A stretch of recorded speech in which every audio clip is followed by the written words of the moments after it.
Belle surprise de 2018, Green Book, sur les routes du Sud est diffusé ce lundi 19 décembre 2022 à 21h10 sur France 3. Un road trip émouvant et drôle qui s'inspire d'une histoire vraie. Il avait connu un succès à la fois critique et public lors de sa sortie en salle en 2018, attirant plus de 2 millions de spectateurs dans les salles françaises.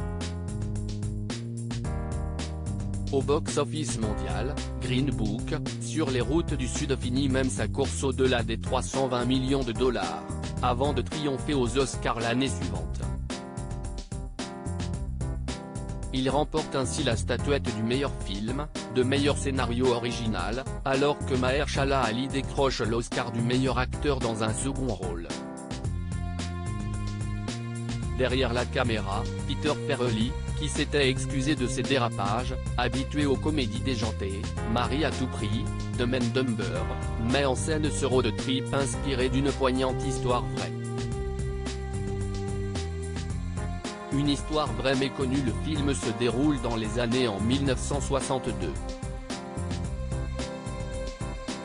Videur italo-américain du Bronx plutôt bourru, Tony Lip est engagé par le Dr Don Shirley, un pianiste noir raffiné de renommée internationale. Les deux hommes s'engagent alors sur les routes du sud de l'Amérique ségrégationniste dans le cadre d'une tournée de l'artiste, où le premier fait office de conducteur protecteur du second. Ensemble, ils apprennent à se connaître et dépassent petit à petit leurs préjugés, et ceux des autres. Un récit à la fois émouvant et drôle qui trouve son origine dans une histoire vraie et des faits réels relativement méconnus. Au scénario de Green Book, on retrouve un certain Nick Vallelonga. Ce nom ne vous dit sans doute rien, mais il s'agit tout simplement du fils de Tony Lip Vallelonga. Lip signifiant lèvre en français, ce personnage campé par Viggo Mortensen, qui a pris de grands risques sur son dernier film, tient son surnom de sa capacité à convaincre n'importe qui de n'importe quoi.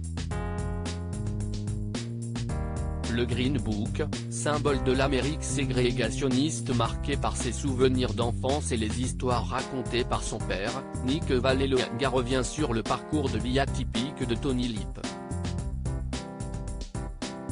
Enfant du Bronx, il travaille pendant plus de 10 ans dans une boîte de nuit new-yorkaise, le Copacabana, où il côtoie aussi bien des parrains de la mafia que des célébrités, Frank Sinatra, Dean Martin, Tony Bennett.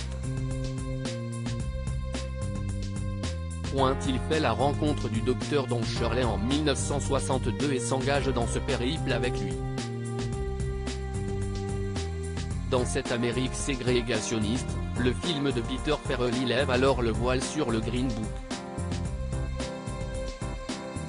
Édité chaque année entre 1936 et 1966, ce guide de voyage, The Negro Motorist Green Book, recensait les restaurants, hôtels, et autres commerces qui acceptaient la clientèle noire.